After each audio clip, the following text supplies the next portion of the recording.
Hello students, welcome to Devas International School Yearly Assessment Bridge Course Standard 9 Video Part 2. My name is Vishnu Badal and we are going to solve Social Science Yearly Assessment. So let's start our video. So our question number 1 is MCQ that we have completely solved in video number part 1, and here question number 2 we are going to solve. So question number 2 is identify the following and write the abbreviation or write its abbreviation. Means आपको नीचे दिए गए words को, alphabets को identify करना है and उनके abbreviation means full forms को लिखना है और इनके बारे में आइडेंटिफाई मीन्स वो क्या है और किस तरह का उनका फंक्शन रोल है उसके बारे में एक दो लाइन हमें लिखनी है. सो यहाँ पे हिंट हमें दी हुई है. First is WHO, second is IMF. ये इन सब के हमें फुल फॉर्म लिखने हैं. सो WHO is World Health Organization. It improves or it works to improve the health of the people of the world. ये दुनिया के लोगों की हेल्थ को इम्प्रूव करने के लिए वर्क करते हैं. Then IMF is International Monetary Policy, International Monetary Fund, and इसकी हिंट दी हुई है. It works to establish the financial stability. Then means ये पूरे वर्ल्ड में आर्थिक रूप पर या पैसों से दूसरे देशों की हेल्प करते हैं, उन्हें लोन प्रोवाइड करते हैं, उनके डेवलपमेंट में सपोर्ट करते हैं कि वर्ल्ड में इनइक्वालिटी ना रह जाए, कि कुछ कंट्रीज़ बहुत ज़्यादा डेवलप हो जाएं और कुछ कंट्री पुअर रह जाएं, डेवलप ना हो जाएं या मीडियम टाइप के रह जाएं. इसलिए उन्हें सपोर्ट करता है, उन्हें लोन प्रोवाइड करता है, जिसकी वजह से वो अपने इंफ्रास्ट्रक्चर को, अपने डेवलपमेंट को और अपनी इकोनॉमिकल पॉलिसीज़ को, अपने सोशल स्टेटस को, सोशल जो उन्हें वर्क करने हैं उन सब में उन पैसों का यूज़ कर सके. Then is next is coming FAO, that is food and agriculture organization. ये पूरे वर्ल्ड की एग्रीकल्चर, फॉरेस्ट और फिशरी से रिलेटेड वर्क को ऑब्जर्व करते हैं और उसमें अपना रोल अदा करते हैं. Helps to improve the agriculture production, forestry and fishery and raise the nutrition level. Then next one is ILO. ILO's full form is international labour organization. International labour organization, इसका hint है work to provide the rights and justice to the labour of the world. Next is UNICEF. It is united nations organization. U stand for united, N for nation and I for international, C for children, E for emergency and F for fund. So united nations international children emergency fund. इसका hint दिया हुआ है to undertake. It undertakes the child welfare activities to improve the health of the children of the world and by providing the nutritional food and education. And the last one is UNESCO. U stand for the United, N for nation and E for the educational, S for scientific, C for culture and O for organization. So it is a United Nation educational, scientific, cultural organization. And hint is work to improve the cooperation, works to improve the cooperation between the nations by removing the illiteracy, raising the standard of living people through the providing justice, education, science and cultural resources. तो ये पूरे world के Nations के बीच में cooperation का काम करती है. उन दोनों के मीन्स सभी देशों के बीच में प्रेम भाव रहे और एक दूसरे के साथ में किसी भी तरह का फाइट वगैरह ना करे, और इस चीज़ को इम्प्रूव करने में वो इलिटरेसी को रिमूव करना चाहते हैं कि लोग ज़्यादा पढ़ाई लिखाई करें. Raising the standard of living people, लोगों के जीने का जो स्टैंडर्ड है उसको बढ़ाने की कोशिश करते हैं. उसके लिए वो उन्हें जस्टिस प्रोवाइड करवा कर, एजुकेशन दे करके और साइंटिफिक टेम्परामेंट और कल्चरल रिसोर्सेज को बढ़ा करके उनके जीवन के लेवल को बढ़ाना चाहते हैं. तो ये इनके बारे में शॉर्ट में हमें स्टडी करना था, ये हमने देख लिया. अब इनके बारे में थोड़ा सा हम डिटेल में देखने जा रहे हैं कि ये सारी ऑर्गेनाइजेशन का मेन गोल क्या है, और इनके बारे में जितनी इन्फॉर्मेशन आपको पता होगी उतना ही ज़्यादा आप इन्हें याद रख पाएंगे. So let's start with the first one, that was WHO. So WHO is World Health Organization, as we can see, and World Health Organization, and what is its function and projects. So first function is planning of the health activities and training. Second is assistance of medical research and give information of medical institutions. Means medical research के field में काम करना और ये information institutions के बारे में information पूरे वर्ल्ड को देना. Control of epidemic disease and infectious disease. So corona like जो डिजीज़ होते हैं ये इनको एपिडेमिक कहा जाता है। इनको तो कोरोना तो पेंडेमिक है। एपिडेमिक मतलब जो पर्टिकुलर रीजन में या कंट्री में फैलते हैं उसको एपिडेमिक कहा जाता है। तो इस तरह की बीमारियों को हैंडल करना भी WHO का फंक्शन है। Provide aid to the country suffering from the epidemic and disease and standardization of the hormones, vaccine, antibiotics and drugs to the quality control. और इन सब की ये वैक्सीन, एंटीबायोटिक्स जो दी जाती हैं, ड्रग्स पूरे वर्ल्ड में, हार्मोनाइजेशन, ये हार्मोन्स वाले इंजेक्शंस दिए जाते हैं, उन सब का स्टैंडर्डाइजेशन मतलब एक लेवल फिक्स रखना होता है कि इनकी क्वालिटी का स्टैंडर्ड ये रहेगा। इससे ख़राब क्वालिटी के ड्रग्स जो होंगे वो किसी भी पुअर कंट्री को प्रोवाइड नहीं किए जाएंगे। दैन इनके अगर प्रोजेक्ट्स की बात करें तो इनके प्रोजेक्ट्स में ये मलेरिया को कंट्रोल करते हैं, चिकन पॉक्स को कंट्रोल करते हैं, एंड ये एनवायरनमेंट सैनिटाइजेशन को इम्प्रूवमेंट करने वाला काम भी कर रहे हैं। ये हेल्थ वर्कर को ट्रेनिंग देने का प्रोग्राम भी करते हैं। Providing the economic and technical aid, economic और टेक्निकल एड जो टेक्नोलॉजी से रिलेटेड हेल्प होती है वो भी प्रोवाइड करते हैं इन कंट्रीज़ को जहाँ पर ये हेल्थ वर्क को कंटिन्यू कर रहे हैं। Fellowship to public health workers, और पब्लिक हेल्थ वर्कर्स को अपने अंदर रिक्रूट भी कर रहे हैं, उनके नंबर्स भी बढ़ा रहे हैं जिससे मैक्सिमम लोगों तक पहुंचा जा सके। Then next is seminar and orientation for the health worker. जो भी हेल्थ वर्कर उन्होंने वॉलेंटरी अपने अंदर रिक्रूट किए हैं उन सबको नॉलेज देना, इन्फॉर्मेशन देना, उसके लिए वो सेमिनार्स एंड ओरिएंटेशंस प्रोग्राम्स भी रखते रहते हैं। This is the major projects of WHO and functions. So let's go to the next one. Our next abbreviation is what is IMF? So IMF is a international organization of 185 members country। तो इसके अंदर 185 members countries जो हैं उनके अंदर participate की हुई हैं, ग्रुप्स में ज्वाइन हुई हैं। And it is establish to promote, और ये बनाया किस लिए गया था? तो ये इंटरनेशनल मॉनेटरी कॉरपोरेशन, आपस में पैसे की लेन देन की कॉरपोरेशन को बढ़ाया जाए, उनके एक्सचेंज को बढ़ाया जाए, स्टेबिलिटी बनी रहे और ऑर्डरली एक्सचेंज अरेंजमेंट आराम से हो सके। इसके लिए ये IMF बनाया गया था कि पैसों का जो लेन देन है वो अच्छी तरह से हो सके।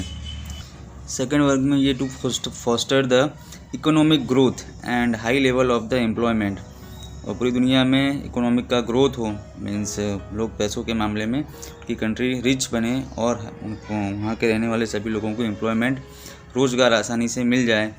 एंड तीसरा काम है इनका to provide the temporary financial assistance to the country, means एक तरह से लोन प्रोवाइड करना या हेल्प प्रोवाइड करना in terms of the money to the country to help ease balance the payment adjustment. उनके जो देश के पेमेंट एडजस्टमेंट है, एक्सपोर्ट इम्पोर्ट या उनके देश का जो कर्जा है, उनके जो खर्चे बढ़ रहे हैं उन सबको बैलेंस करने के लिए कंपनीज हेल्प करती हैं जिससे उनकी इकोनॉमिक कंडीशन जो है वो अच्छी हो जाए। So next one is FAO। Full form of this FAO is Food and Agricultural Organization. What is the role and what is the function and what is its origin? Let's see. This FAO was formed in the 1945 with the headquarters in Rome, and it was the first UNO specialized agency created to look after several areas of the world corporation। पूरे world के different areas को देखने वाली ये पहली इस तरह की एजेंसी बनाई गई थी जो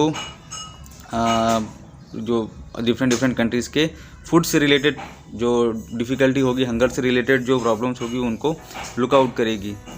and the major roles are the chief aim of FAO are, उनके जो मेन एम है कि FAO का काम क्या करना है, to help the nation to reach the living standard, लोगों के रहने के स्टैंडर्ड को बढ़ाना है, to improve the nutrition of the people of all the country, उनके खाने पीने का जो न्यूट्रिशन है उसके लेवल को इम्प्रूव करना है, to increase the efficiency of farming, forestry and fishery, लोगों के अंदर खेती को बढ़ावा, टेक्नोलॉजिकली और साइंटिफिकली खेती को करना सिखाना है, फॉरेस्ट्री का ध्यान रखना सिखाना है कि फॉरेस्ट को आप बेपरवाही से या लापरवाही से केयरलेसली कट नहीं कर सकते हैं, डिस्ट्रॉय नहीं कर सकते हैं। एंड फिशरीज़ को यूज़ करके भी अच्छा खासा बिजनेस किया जा सकता है। And fishery is also another option of creating the food and removing the hunger among the people. Then fourth number is to better the condition of the rural people, गाँव में देहात में रहने वाले जो लोग हैं, विलेजर्स लोग हैं, उनकी लाइफ की कंडीशन को बेटर बनाना। And through all this means to widen the opportunity of all people for productive work, और ये सारे काम करके लोगों को एक अच्छा काम करके देना, जिससे उनकी लाइफस्टाइल, उनका जीवन स्तर जो है, स्टेटस ऑफ उनके लाइफ है, स्टेटस ऑफ द लाइफ और लिविंग स्टैंडर्ड, उसको बढ़ाने में हेल्प कर सके। ठीक है, so these are the main goals of the FAO। Now next one is ILO। So ILO is full form is international labour organization. International labour organization and the major function of this organization is manpower organization and vocational training. लोगों में means काम करने वाले लोगों की, skilled लोगों की संख्या बढ़ाना और उनको इंक्रीज़ करने वाले, रिक्रूट करने वाले ऑर्गेनाइजेशंस को बढ़ाना और उनकी वोकेशनल ट्रेनिंग का भी इंतज़ाम करना। माइग्रेंट वर्कर्स जो हैं उनकी हेल्प करना, उनका ध्यान रखना। वुमन वर्कर्स हैं, उनकी केयर करना, उनके बारे में इंफॉर्मेशन, डेटा कलेक्ट करना, किस देश में कितनी वुमेंस वर्क कर रही हैं और उनकी कंडीशन कैसी है, उनकी सैलरी कैसी है, उनका वर्किंग आवर्स कैसा है और सिचुएशन मैन के कंपैरिजन में कैसी है। इसी तरह से चाइल्ड वर्कर्स का डेटा रखना, उनकी केयर करना, उनकी इन्फॉर्मेशंस को यूनेस्को को देना कि जिससे वो चिल्ड्रन के बारे में, यूनिसेफ को देना और वो चिल्ड्रन के बारे में उनकी हेल्प कर सकें। एंड ये देखना कि छोटे बच्चों से डेंजरस वर्क तो नहीं करवाए जा रहे हैं, बिकॉज हमें पता है 14 ईयर्स से लेस एज वाले बच्चों को डेंजरस इंडस्ट्रीज़ में वर्क के लिए नहीं रखना चाहिए, परमिशन नहीं है। उनकी सोशल सिक्योरिटी, जो लेबर्स हैं उनकी सोशल सिक्योरिटी का ध्यान रखना कि समाज में उनकी कंडीशन कैसी है और उनके डेटा को कलेक्ट करना। कंडीशन ऑफ द वर्क्स, किस हालत में काम कर रहे हैं, कोई सुविधाएं हैं या कम्प्लीटली केयरलेस होकर के कंपनी वाले उनका बस मिसयूज़ कर रहे हैं, उनको डिस्क्रिमिनेट कर रहे हैं, उनसे काम निकाल रहे हैं। एक्स्ट्रा 8 आवर की वर्किंग से तो उनसे 12 आवर का वर्किंग करवा रहे हैं। डेंजरस वर्क है तो ना उनको कोई हेल्प नहीं दे रहे हैं। लाइक ग्लव्स हो गया, मशीनरीज होगी, टेक्नोलॉजी होगी, हैंडल्स होते हैं डिफरेंट वर्क्स को करने के लिए। तो किसी भी तरह की इंस्ट्रूमेंट्स या डिवाइस या हेल्प ना दिए बिना डायरेक्टली नेकेड हैंड से वर्क कराने की, या कोई प्रोटेक्शन बिना, हेलमेट वगैरह, बॉडी सूट्स के बिना भी डेंजरस वर्क करवाए जाएँ तो ये सही नहीं है। इस कंडीशन को ध्यान रखना, उनकी हेल्थ, सेफ्टी, वेलफेयर का ध्यान रखना। Other activities, promotions and handicrafts and small industries, workers educational programme, इसका भी ध्यान रखना। जो लोग काम कर रहे हैं उनके एजुकेशन के प्रोग्राम का भी ध्यान रखने का काम ILO करता है, international labour organization. The next one is UNICEF. It is a united nation international children fund and ये इसका फुल फॉर्म है और ये 1946 में ऑर्गेनाइज़ किया गया था, एस्टेब्लिश किया गया था and deal with the rehabilitation of the war affected children. जो वर्ल्ड वॉर 1, वर्ल्ड वॉर 2 और जो अभी करंट में जो वॉर्स चल रही हैं डिफरेंट रीजन्स में, लाइक ये हमारा इंडिया का जम्मू कश्मीर वाला, इंडिया पाकिस्तान और इंडिया चाइना सिचुएशन एंड जो सीरिया, लद्दाख वगैरह, सीरिया एंड लेबनान वाले, इजराइल वाले एरिया में अभी जो फाइट चल रही है, वॉर चल रही है इजराइल की, उसमें जो बच्चे अनाथ हो जाते हैं या बच्चों की कंडीशन ख़राब हो जाती है, उनका ध्यान रखना ये यूनिसेफ का काम है। वॉर में जो घर बर्बाद हुए हैं उनमें जो बच्चे हैं जिनकी ज़िंदगी ख़राब हो गई, उनके पेरेंट्स मर गए हैं और वो घायल हो गए हैं वॉर के रिजल्ट के तौर पर, तो उनकी हेल्प करना, उनका ध्यान रखना, उसके लिए इमरजेंसी सुविधाएं प्रोवाइड करना, ये यूनिसेफ का काम है। दूसरे फंक्शंस में उनकी हेल्थ का, चाइल्ड न्यूट्रिशन, उनकी फैमिली और उनके बच्चों का ध्यान रखना और उन्हें एजुकेशन प्रोवाइड करना, उनके एजुकेशन का ध्यान रखना कि वो कंट्रीज़ एजुकेशन सिस्टम में कैसी है और क्या उनको एजुकेशन प्रोवाइड करवा पा रही है फ्री में या नहीं है पुअर बच्चों को। तो इस चीज़ का ध्यान रखना यूनिसेफ का काम है। और इन सब चीज़ों के लिए जो एक्सपेंस लगता है वो एक्सपेंस वो इन कंट्रीज़ को प्रोवाइड करती हैं, जिन कंट्रीज़ में ये हालात हैं जहाँ पर बच्चों की ये सिचुएशन है, उनको वो मनी प्रोवाइड करती है एंड उसको ऑब्जर्व भी करती है, उसका डेटा फॉलोअप भी लेती है कि आपने इस पैसे का क्या काम किया, सही उपयोग किया या नहीं किया। जब ऐसा कंट्री नहीं करती तो यूनिसेफ खुद के ही ऑर्गेनाइजेशंस के टीम मेंबर्स को भेज करके इन चीज़ों का ध्यान रखने में, ऑब्जर्व करने में और हेल्प लेते हैं। ये इंटरनेशनल पॉलिसीज़ होती हैं जिसमें कंट्रीज़ को सपोर्ट करना ही पड़ता है। यहाँ पर यूनिसेफ के फुल फॉर्म में ई का मीनिंग नहीं लिखा हुआ है। E for the emergency means it is the full form is United nation International Children's emergency fund. बीच में इमरजेंसी वर्ड छूट गया है, सो आप इसको ध्यान रखिएगा। Emergency, E for emergency, safe में चिल्ड्रंस इमरजेंसी फंड। ओके, और ये कुछ यूनिसेफ के अचीवमेंट्स है जो यूनिसेफ ने अभी तक इतने सालों में किए हैं जब से वो एस्टेब्लिश हुई है। इन्होंने प्रोवाइड किया है इम्यूनाइजेशन और पोटेंशियली जो खतरनाक बीमारियां होती हैं उनके अगेंस्ट में, like diphtheria, tetanus, whooping cough, measles, polio and tuberculosis. ये सारे बीमारियां जो होती हैं वो इनकी वैक्सीन बनाई जा सकती है। सो यूनिसेफ ने ये वैक्सीन जो हैं वो पूरे वर्ल्ड को प्रोवाइड की हैं, एंड इसलिए जो छोटे बच्चे अभी न्यूबॉर्न बेबी होते हैं उनको अप्रोक्सीमेटली 6 ईयर तक ये सारी वैक्सीन प्रोवाइड की जाती है। पर्टिकुलर टाइम पीरियड के बाद में एक इंजेक्शन लगवाया गया, एक वैक्सीन लगवाई, देन उसके बाद 6 मंथ्स में, 5 मंथ्स में, 9 मंथ्स में, 18 मंथ्स में, इस तरह से बच्चों को बुलाया जाता है और उनके वैक्सीन का टाइम पीरियड रहता है और ये सारी वैक्सीन उन्हें दी जाती हैं। The next is UNICEF has work to improve the child survival through growth of monitoring and promoting of breast feeding and provision of the oral rehydration therapy. Means माँ का दूध ही बच्चे के लिए सबसे सही रहता है और मुंह से बच्चों को मीन्स पानी पिलाया जाए और उसमें ORS का इस्तेमाल किया जाए, जिसकी वजह से बच्चों के अंदर पानी का जो लेवल है वो बना रहे। इस चीज़ में भी इम्प्रूवमेंट किया है और यूनिसेफ ने ही ये पॉलिसीज़ बनाई थी, एडवर्टाइजमेंट बनाई थी पूरे वर्ल्ड के लिए कि बच्चे जब पैदा होते हैं तो ब्रेस्ट फीडिंग ही सबसे बेस्ट फूड होता है, किसी और तरह का फूड या मटेरियल या लिक्विड देना सही नहीं होता है। Then next is UNICEF has work to improve to prevent the transmission of AIDS और HIV वाले फील्ड में भी यूनिसेफ ने अच्छा काम किया है कि बच्चों के अंदर ये ना फैले और उसके लिए ड्रग अवेलेबल करवाना इन्फेक्टेड पीपल्स को, ये भी एक काम किया है। And next is organisation helps communities, पूरे समाज को हेल्प करते हैं, specially in sub Saharan African areas में millions of childrens have been orphaned by HIV AIDS and to care of their those orphans. तो ये अनाथ बच्चे जो ये अफ्रीकन एरिया में सब सहारन अफ्रीकन एरिया में अनाथ हो चुके हैं और उनका कोई नहीं है, इससे बच्चों का ध्यान देना और उनको HIV एड्स से बचाना, ये काम यूनिसेफ ने किया है, ये इनके अचीवमेंट्स हैं। Next one is UNESCO. So next organization is UNESCO. It is a united nation educational, scientific, cultural organization. ये ऑर्गेनाइजेशन हर तरह के मीन्स ये पूरे वर्ल्ड के जो पुअर कंट्रीज़ है, अंडर डेवलप्ड कंट्रीज़ है, उनकी एजुकेशन का, उनके साइंटिफिक डेवलपमेंट का, उनको साइंस से इन्फॉर्म किया जाए या साइंटिफिक टेक्नोलॉजी प्रोवाइड करवाई जाए, एंड उनके कल्चर को प्रोटेक्ट किया जाए, बचाया जाए। इन सारे कामों में ये यूनेस्को जुड़ा हुआ है। अब यूनेस्को का नेक्स्ट वर्क जो है वो ये UNESCO. So what is UNESCO? It is a United Nations educational, scientific and cultural organization. Is a specialized agency of the United Nations system, and ये organization was created more than a half century, लगभग 50 सालों पहले बनाई गई थी, and with the mission to build the defense of peace in mind of the man। लोगों के दिमाग में, पूरी दुनिया के लोगों के दिमाग में डिफेंस के तौर पर शांति का ख्याल रहे कि एक दूसरे से वॉर नहीं करनी है, क्योंकि वर्ल्ड वॉर के बाद की ये बनाई हुई ऑर्गेनाइजेशन है तो उन्होंने बहुत सारा डिस्ट्रक्शन देखा है, तकलीफ़ें देखी हैं, इसलिए उनका मेन गोल जो है वो पीस का है कि लोगों के दिमाग में शांति रहे, वॉर से कोई फ़ायदा नहीं होता है। It's constitution state that the sins war begins in the mind of the man. उनका कॉन्स्टिट्यूशन में ये लिखा हुआ है कि जो वॉर होती है वो इंसान के दिमाग में शुरू होती है। Then it is in the mind of the man that defence of the peace must be constructed. और इसलिए इंसान के दिमाग में ही पीस का, शांति का ख्याल बनाया जा सकता है, क्योंकि वॉर भी अगर दिमाग से निकलती है तो शांति भी दिमाग में स्टैब्लिश कराई जा सकती है, क्रिएट कराई जा सकती है।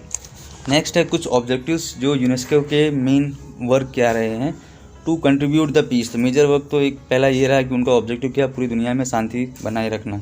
Then next is and peace and security in the world by promotion of collaboration among the nations through education, science, culture and communication in order to the further universal respect of justice and the rule of law for the human rights and fundamental freedoms which are affirmed for the people of the world without distinction of race, sex, language or religion।